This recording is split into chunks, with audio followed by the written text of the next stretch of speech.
Hello there, ladies and gentlemen. Razzle Joestar here, bringing you another edition of the Muse's Corner, and I can't believe to tell you how odd it sounds for me to say that rather than Nico, but hey, he wanted me to do this video because it's about gaming and whatnot on YouTube. That's right, we're going over real quick as I can get it, on how to start a gaming YouTube channel. Now, if you don't do gaming, stick around. I think I'll have a couple cool tips and tricks that you can use anyway, because we will be going over building a channel and other cool things like SEO, descriptions, and whatnot. So let's get started, shall we?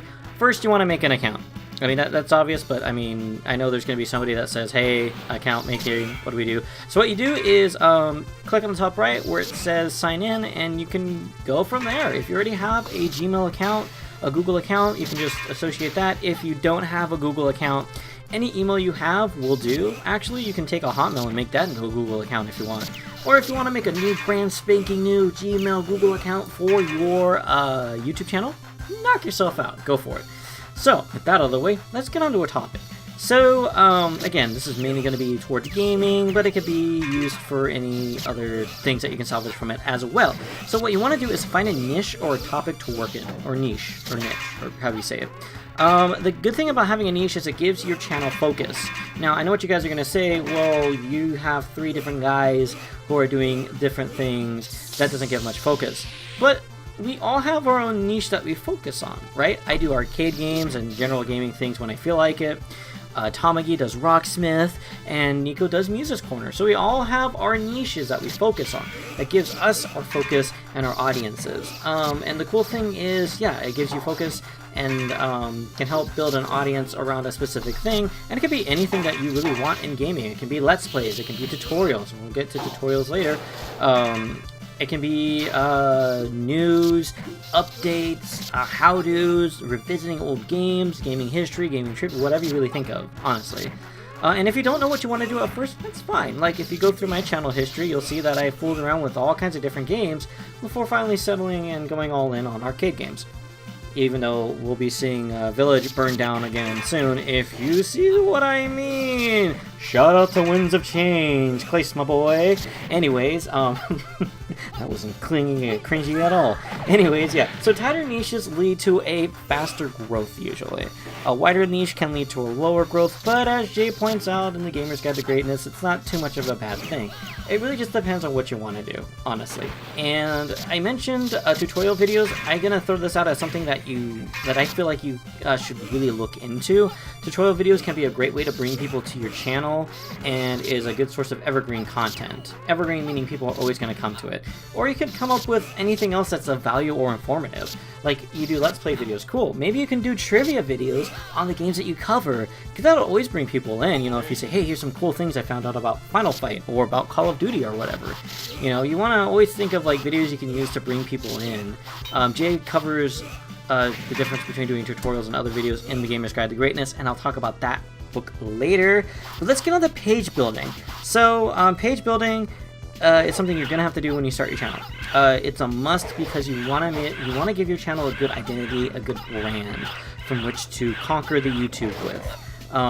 Channel art is a must because it helps with that identity, helps give it a cleaner look. How do you get channel art? You can either make it yourself, use graphic design, or you can hire people. The artwork that we have on here, Bucky Churs, or whatever name she's going under, Clockwork Raccoon, is the one who did the artwork for us. I'll give her a link to her Twitter and her art Twitter down below, so you can check her stuff out.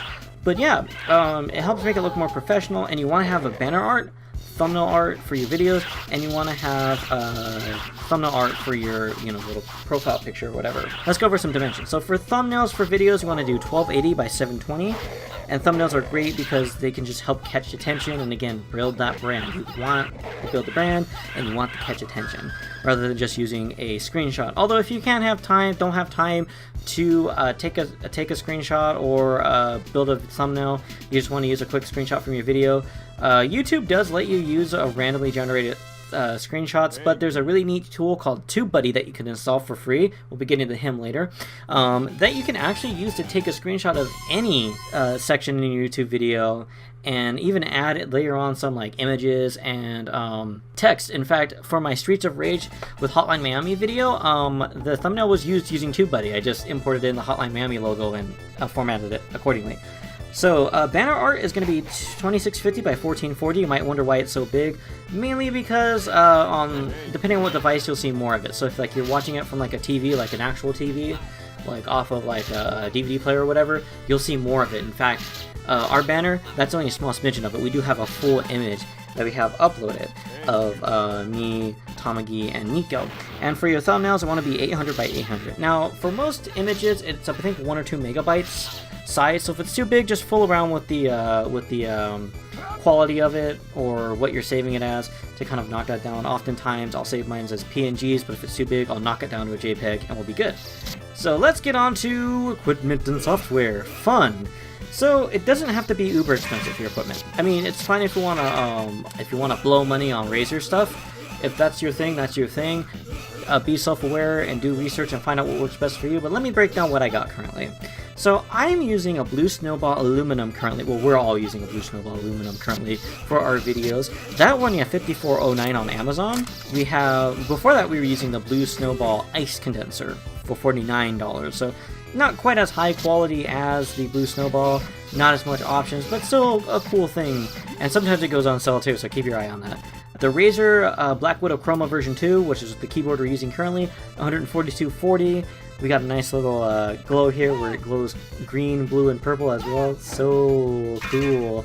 We are using a Death Adder Chroma for our mouse for $54.62. You can get the new model, which is the Elite, for $50.99. I'd recommend that. Comes with 2 extra buttons. It's a really good fat boy. We're using Razer Chroma Pro V2 headset for $59.95. So just some good stuff. But again, be self-aware, use your researching skills, and figure out what works good for you. You might find a mechanical keyboard that's not Razer brand, but has good recommendations for your friends. And, you know, if that saves you $100, saves you $100. Go with what you think works best for you, and just play around and see what's what, you know. As far as software goes, we use Adobe Premiere Elements for our editing. It's basic, easy to figure out. You don't have to pay a subscription like with Pro, although if you can pay for Pro, I would recommend it. I think it's $20 a month for it. We have Adobe Premiere Elements 2017, but I can't find it for download on Amazon, and I don't think it's on the Adobe store either. It's going to cost you $99, but that does... we got Elements 2017 for sale for like, I think like $70 or something like that, so keep an eye on it. It might go on for sale. And there's free video editors you can find online here and there. They won't be as good as the ones you pay for, like Sony Vegas or Elements or Pro, but again, play around and see what works for you. What we use to record both our gameplay videos and the face videos is Open Broadcast software, which is absolutely free to use. It is a little bit harsh on your PC CPU software, so you might have to toy around with the settings, but hey, you can't beat free, and it's really great and versatile. We use Audacity for our audio processing, which again, free to use, free to download, free to get going. And a really cool piece of software that I mentioned earlier is TubeBuddy. TubeBuddy is a really cool plugin for YouTube that you can install on any of your stuff, any of your web browsers. It's free to install, and you get basic stuff, not as much as you get if you pay for subscriptions, but the free version of TubeBuddy gives you one of the most powerful tools in my opinion, which is a tag explorer. We'll get to that later. But it's a really cool thing that you should check out, install, and you can get analytics on videos on that you're watching. And you can even compare your analytics to other people's analytics too. It's really cool if you're into the numbers game. Pro versions, the most basic one is their Pro version, and that starts at $9 a month. But hey, you have less than 1K subs on your channel, especially if you're starting out, you can get a discount. And if you say that you're going to pay yearly, you can get a further discount. So if you get the Pro version and you pay yearly, you can get like a 60% discount. So you pay like $3 a month. I mean, yeah, you're paying like that big yearly price, but you end up paying like $3 a month as opposed to $9. So definitely check that out. We'll have an affiliate link down below for TubeBuddy as well. Definitely check that dude out. It's great. So uploading. If you want to upload, you can either browse or just drag and drop. I always drag and drop. Now, while your video is uploading, fill the description out. Fill everything out. Get everything going so when that sucker finishes, you can move on to the next steps. Your title should be a good descriptive title, right? Or you can do something funny, like for the Streets of Rage video, we used Streets of Rage, except it uses the Hotline Miami soundtrack. But oftentimes, you know, we'll, like if I do Arcade Appreciation, I'll say, I'll have the arcade game name, and then Arcade Appreciation, number, episode number, or whatever. You can do that for other things too, like for the Undertale Let's Play, I did name of the episode, Undertale part, whatever, Undertale number, whatever. So you want to do that, because good descriptions can help videos rank on YouTube. Good titles. Good descriptions also can help you rank on YouTube. You will hear these use, how do I say this? There are 3 letters. 3 letters. Get to know them. Get to love them. Optimize them. SEO. Search Engine Optimization. You get this down pat and you can really help your videos rank. Now, what is SEO? Search Engine Optimization basically means tooling your description, your tags, your title, your whole thing around whatever your niche is in order to get YouTube to go, hey, that's a video on Streets of Rage. I'm going to rank that a little bit higher. A good description will utilize what are called keywords. These are words associated with whatever it is that you're talking about, whatever it is that you're about.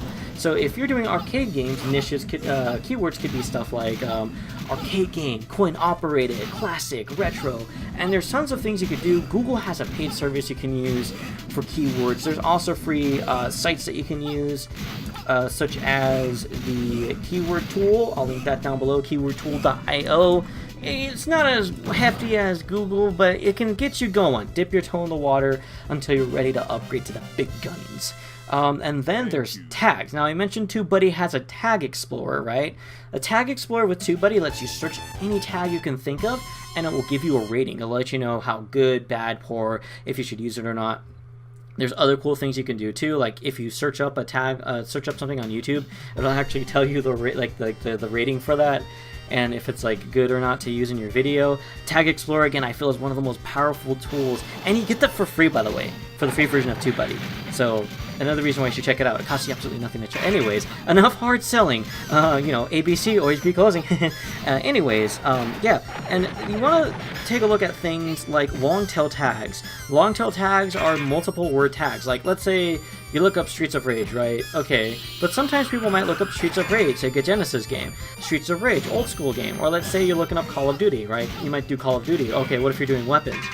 Call of Duty Weapon Guide, Call of Duty Class Guide, Best Classes, Call of Duty. Those are long tail tags, and TubeBuddy can help you figure out which ones are good, and you can even check out on videos and on your own videos how those tags are ranking, both as you search as yourself and both in incognito mode, so without your previous search history patterns, whatever. That can really help you learn what to do, and that can actually save you a lot of time, because normally you'd have to go research, do all this stuff, and TubeBuddy can just be like, there you go, you want to use this tag because it's good, decent amount of competition, decent amount of searching.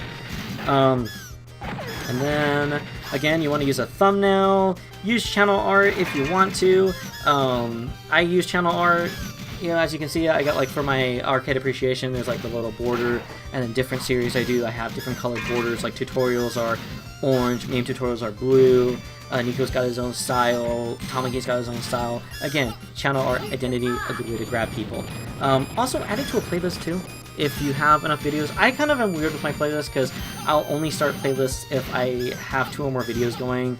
But yeah, again, add it to a playlist. Now, before you click the publish button when your video is finished processing and all that, you want to change it over to private. Why? Because for longer videos or more meatier videos, you might not be in full HD when you go live. I've had that happen before with some of my videos, so give it like a little bit, keep checking up on it. Once you see the HD thing pop up in your Creator Studio, you're good to go.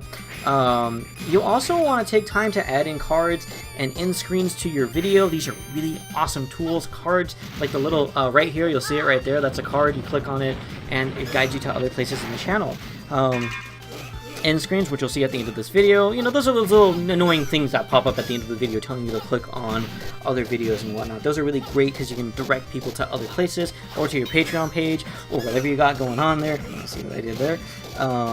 And yeah, once you get that done, turn it over to public, post it, and cross-post it. What do I mean by that?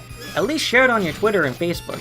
But find other places you can share it to too. Maybe you're in a video, maybe you're in a chat with a bunch of gaming nerds or arcade nerds. You'd be like, hey guys, I just threw out a new Let's Play of Final Fight. Check it out, like I am. I'm over on the arcade subreddit, and I pop in there every now and then and chat and remind people that I'm still alive. But it's good because it can increase your exposure. You don't want to just throw it on YouTube and then pray to the nine divines that people find it. Cross-post it on your social media, your Instagrams, your whatever you can. Get it out there. So, that is it. And again, if you're looking for great tools, you know, that are free, you know, you got open broadcast software, Audacity, TubeBuddy, really cool stuff.